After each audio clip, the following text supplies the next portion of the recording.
military secrets with Iran. Morgan Ortagus has a lot to say about this. She will be up next to discuss. That would be a major foreign policy catastrophe for the country. It happens all the time in politics, unfortunately, but when it happens in something like this that involves national security, it could be very dangerous. Life doesn't stop for diabetes. Be ready for every moment with Glucerna. It's the #1 doctor-recommended brand that's scientifically designed to help manage your blood sugar. Live every moment. Glucerna. Veteran homeowners. The past 4 years have seen interest rates drop to record lows, while home prices have just gone up and up, giving you a once-in-a-lifetime chance to turn the equity in your home into cash in your hand. The New Day 100 VA cash-out loan lets you take out $50,000 or more by letting you borrow up to 100% of your home's value. Make the call while rates are still near all-time lows. Call 1-855-595-9638. This is Steve. He used to have gum problems. Now he uses TheraBreath Healthy Gums Oral Rinse with clinically proven ingredients, and his gum problems have vanished. TheraBreath. It's a better mouthwash at Walmart, Target, and other fine stores. Hiring? ZipRecruiter helps me find qualified candidates really fast. 4 out of 5 employers who post on ZipRecruiter get a quality candidate in the first day. If you have a job, there's a candidate for you on ZipRecruiter. Try it for free at ZipRecruiter.com/Fox. Every customer has their own Safelite story. This couple was on a camping trip when their windshield got a chip. They drove to Safelite for a same-day repair. And with their insurance, it was no cost to them. Really? That's service you can trust. Safelite Repair, Safelite Replace. Not everybody wants the same thing. That's why I go with Liberty Mutual. They customize my car insurance, so I only pay for what I need. Because I do things a little differently. Hey, I'll take one, please. Wait, this isn't a hot dog stand? No. Can't you see the sign? Wet teddy bears. Get your wet teddy bears 100% wet, guaranteed, or the next one's on me. Only pay for what you need. Liberty, liberty, liberty, liberty. I've been with Nell now for 2.5 years. I just feel like I am making a difference in her life. At Care.com, you can find the help your mom needs to stay independent at home. Search from lots of local caregivers. It costs less than you think. Join now, Care.com. Confidence from winning family game night? No. It's the confidence of finding a great deal with Car Gurus. That smirk, that's knowing only 30% of cars get top ratings. That poise, that's seeing the details that matter before contacting a dealer. That's the confidence of Car Gurus. Veteran homeowners. 3 reasons to do a cash-out refi right now. Home values are high while rates are low. New Day lets you borrow all of your home's value, and you could take out $50,000 or more. Call 1-888-487-0614. In the matter of Roe v. Wade, I want the case re-argued. Faith in God, respect for his law. That law being? Human law. The true silent minority. Who is speaking for these children?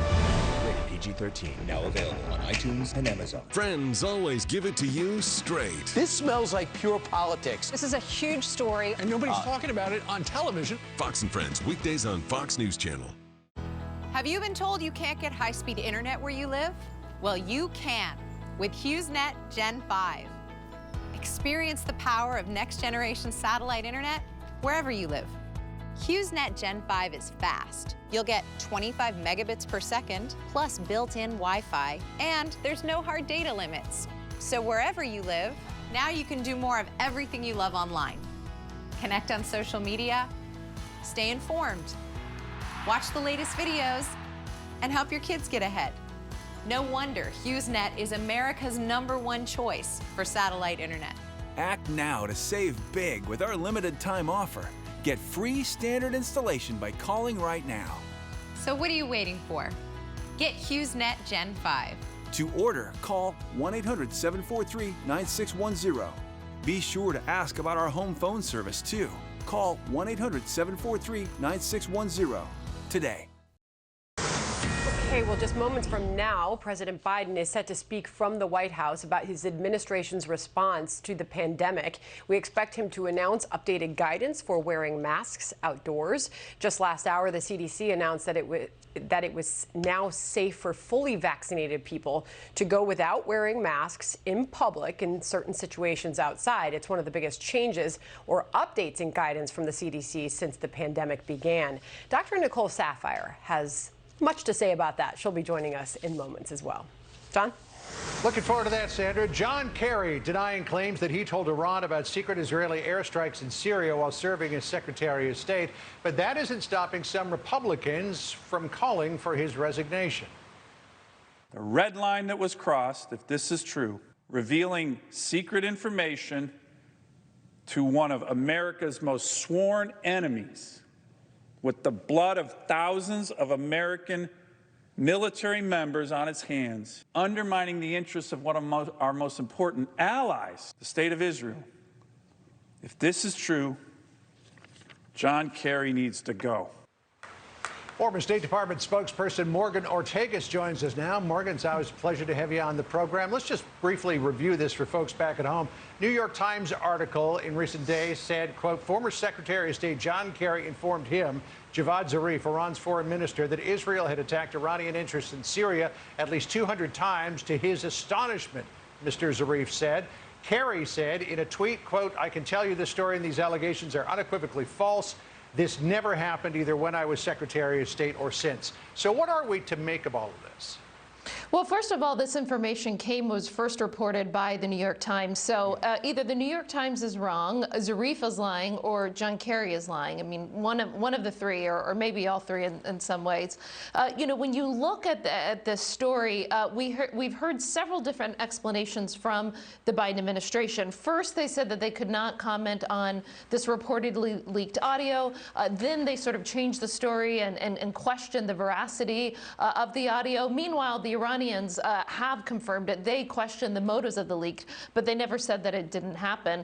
And then finally, you have the denial. You know, I differ from some of my Republican colleagues in calling for Kerry to resign. I mean, sure, fine. What I would like, instead of calling for his resignation, is to actually find out what happened in those meetings when he was meeting, John Kerry was meeting with Zarif during the Trump administration.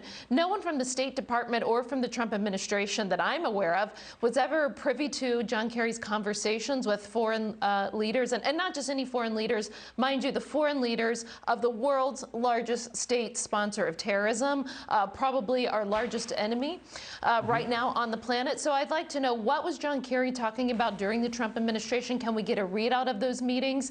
Why did Joe Biden say several years ago, and why has Zarif confirmed that John Kerry often had private phone calls on their cell phones, which is, of course, incredibly insecure, but also goes against the protocol of the State Department, where you use the State Department operations system. You get a transcript of the phone call so that more people know what's being said, what's being negotiated. We'll never know what was said on these private cell phone calls. We'll never know what was said in these private meetings unless John Kerry decides to come clean and tell the world what actually happened. To me, that'd be far more effective than a resignation. I want to know what was said.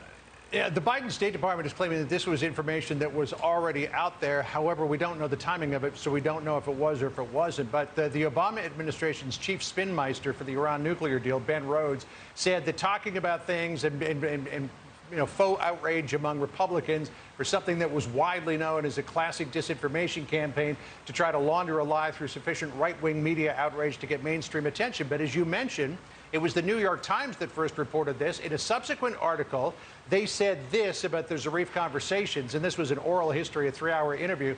Kerry has to tell me, quoting Zarif here, that Israel has attacked you 200 times in Syria, says Mr. Zarif, who complains in the recording that Iran's military has long kept him in the dark on crucial matters. You did not know? The interviewer asks twice. Both times, Mr. Zarif replies, no, Zarif claiming that he learned about those strikes from Kerry. Now, Zarif doesn't seem to me to be the sort of guy that would miss the fact that Israel attacked Iranian interests in Syria 200 times. So you made several good points there. To start with your first one, John, as it relates to whether we should talk about classified information just because it's published or not, we never should. Every day in the news media, you can see, unfortunately, people who act unprofessionally and leak classified information to the news media. But just because it's out there and it may be accurate or it may not be accurate, that one of the reasons why you saw Mike Pompeo was incredibly disciplined about not talking about these things is just because someone leaked it doesn't mean you talk about highly classified intelligence. That's up to the state of Israel or others if they'd like to. So the first excuse, doesn't work. Secondly, one has to ask themselves, why is there this pattern of behavior? And I said this earlier on Fox and Friends of John Kerry being beholden to the regime in Iran and doing things that would not be supportive of an ally in the state of Israel. So if you look, for example, at the end of the Obama administration, John Kerry reportedly was the one who urged the Palestinians to get a vote at the UN against Israel. And John Kerry said for the first time the United States is going to abstain from that vote. And so he has these moves along the way. He's very critical of Bibi Netanyahu. He was wrong totally about the Middle East, got the Abraham Accords wrong. In fact, every time he said no, we wouldn't have peace in the Middle East, 4 times we had peace with the Arab states. Well, Kerry continues to deny that he had anything to do with this, so we'll keep watching this and see if it develops any further. Morgan Ortagus for us. Thank you, Morgan. Say hi to Adina. Thanks, John.